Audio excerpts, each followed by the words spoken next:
Bueno, en pantalla estáis viendo dos cables de diferentes marcas cuya finalidad en este caso es servir de unión entre el amplificador y el altavoz. Es decir, son cables de altavoces. La última vez que lo miré, no estoy muy seguro, pero la última vez que lo miré, sus precios rondaban entre 40 y 60 euros el metro. Aunque tampoco son los precios de otros cables muchísimo más caros que hay en el mercado. Pero estos ya también valen un dinero considerable. Estos son cables reales, no son ningún tipo de modelo matemático ni ningún tipo de dibujo en un papel. Y como son cables reales, pues miden distinto.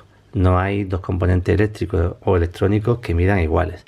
Eso en la realidad no existe. Si miden distinto, podríamos pensar de que al conectarlos entre un amplificador y un altavoz, pues el rendimiento eléctrico y por consiguiente el rendimiento acústico del sistema pues será distinto, porque efectivamente los cables miden distintos. Y a ver, tengo que aclarar lo siguiente. Entiendo que como componente eléctrico las magnitudes que lo definen son la resistencia, la inductancia y la capacidad. Si alguien entiende que como componente eléctrico de unión entre un amplificador y un altavoz hay alguna otra magnitud que pueda definir este tipo de conductores, por favor que lo escriba abajo y lo comentamos. Que lo escriba y lo justifique de forma técnica. Resistencia, inductancia y capacidad son las tres magnitudes que definen al cable como elemento eléctrico entre el amplificador y el altavoz. No hay dos cables que tengan la misma resistencia, la misma inductancia o la misma capacidad o lo que conforman esos elementos que se conoce en electricidad como impedancia. De todos modos, de estos conceptos de impedancia, reactancia inductiva, capacitiva, qué significa la impedancia, cómo se representa la impedancia en el mundo vectorial, todo eso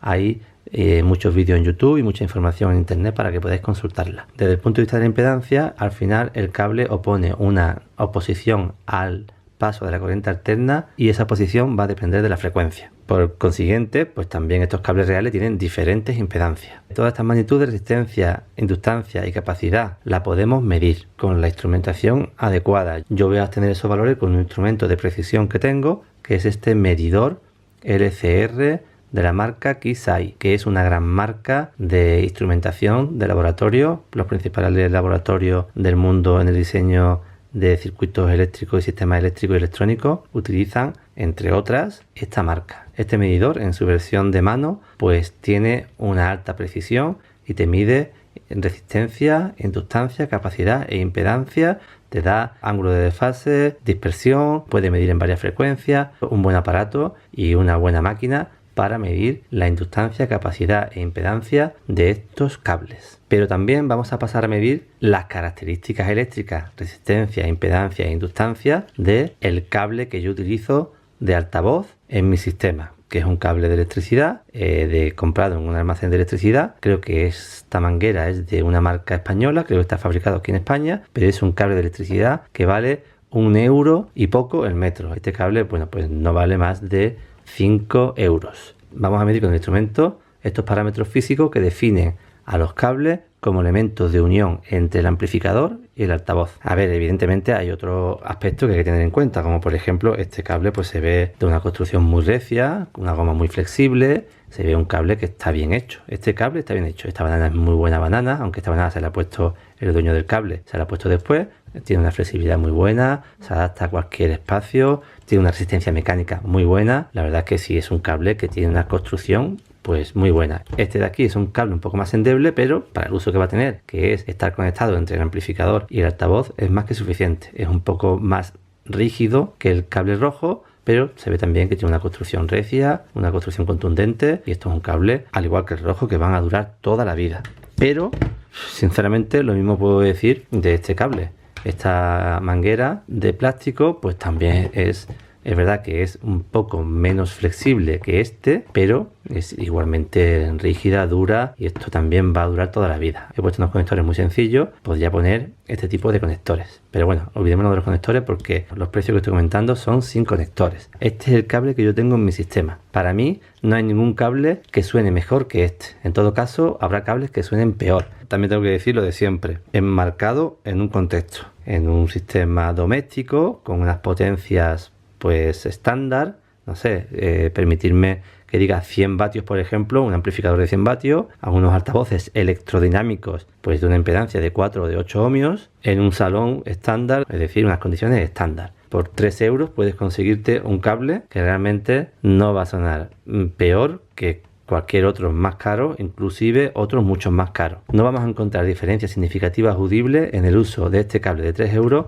con respecto a estos cables de 300 o a otros cables de 3000, a no ser que el fabricante en medio del cable haga algún tipo de artilugio, de artimaña o de invento para modificar a conciencia la respuesta en frecuencia del sistema. Que los hay, ¿eh? Hay cables que tienen aquí ciertos inventos que modifican la respuesta en frecuencia, que producen a conciencia esa perceptible modificación y ligera modificación del sonido. Pero para mí esos cables son cables de baja fidelidad. La idea es que la señal que le llega al altavoz sea lo más fidedigna posible a la señal que sale del amplificador. Es decir, que el cable sea lo más transparente posible. Bueno, pues nada, tengo los cables tirados sobre la mesa. ¿Qué inductancia nos arroja el medidor? La frecuencia es de 1 kHz y por ejemplo voy a medir entre este negativo y el otro extremo. Me arroja una inductancia de 2,70. Voy a coger ahora y sin mover nada voy a colocar aquí y ahí 2,50 microhenrios. 2,70, 2,50. Voy a cortocircuitar el extremo del cable pues más caro y voy a medir en los extremos y el cable cortocircuitando el extremo pues nos arroja una inductancia de 1,50. Voy a hacer la misma prueba en el otro cable, pero para cortocircuitar voy a tener que hacerlo así y nos arroja una inductancia de 1,3738. Quiero que veáis ahí. 1,36. Es decir, si mido la inductancia de un solo cable, entre los extremos de un solo cable, tanto como si la mido entre los extremos de los dos cables, pero cortocircuitando el otro extremo, me da más inductancia este cable que el cable de electricidad. Vamos a pasar a mirar ahora a ver la capacidad. No es significativa en los sistemas de baja frecuencia con altavoz electrodinámico de 4 o de 8 ohmios, pero aún así la vamos a medir. Este cable tiene 329 picofaradios. Los dos extremos hago lo mismo con el otro cable, 250 picofaradios. Es decir, este cable aún tiene menos capacidad que el cable caro. Vamos a medir ahora la resistencia. 0,047 ohmios. 0,047 nos daba este. 0,057. Este cable presenta más resistencia, más inductancia y más capacidad que el cable económico barato. Evidentemente ningún elemento real mide igual. Estos cables miden distinto y este cable, por ejemplo, lo utilizaríamos para cualquier amplificador de uso doméstico de potencia de 200 vatios para abajo. Podríamos utilizar este cable, pero si queremos un cable que tenga menos inductancia, menos capacidad y menos resistencia, podemos utilizar el cable de red, pero estas diferencias que hay mínimas van a repercutir en el rendimiento acústico del equipo de una forma insignificante. No va a haber diferencia significativa audible entre este cable y este de aquí.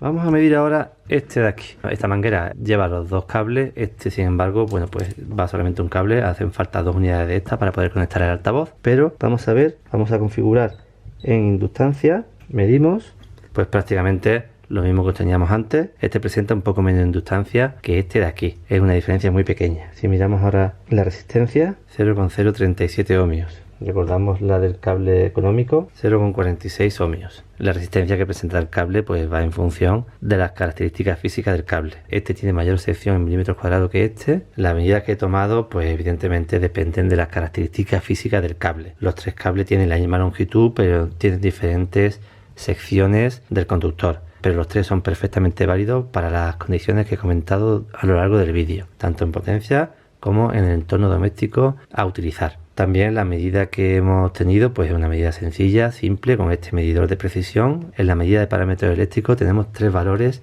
importantes. Uno es el valor teórico, otro es el valor real y otro es el valor medido. El valor real es el que pretendemos conseguir en los procesos de medición, es el más difícil de conseguir y lo que habéis visto ahora es el valor medido, que incluye el valor real más los errores propios del sistema de medición y capacidad de inductancias parásitas de la conexión de la pinza con respecto al cable. También podríamos incluir los efectos parásitos de las puntas de medición, pero este equipo tiene una función que minimiza lo máximo posible el efecto de las puntas de conexión entre el primer componente electrónico de medición que se encuentra en la entrada y la conexión final de la punta de medición. Eso se elimina a través de uno de los dos procedimientos de calibración que tiene el medidor. Evidentemente, antes de obtener las medidas que habéis visto, he pasado por ese procedimiento de calibración, minimizando los efectos parásitos de las puntas de conexión. De estos 3 cables voy a coger el que mejores prestaciones ha tenido, que es este de aquí. Este lo voy a eliminar y voy a coger estos 2 cables. Este es el que ha medido un poquito mejor que este, pero una diferencia insignificante. Y vamos a utilizar estos cables para conectar el amplificador al altavoz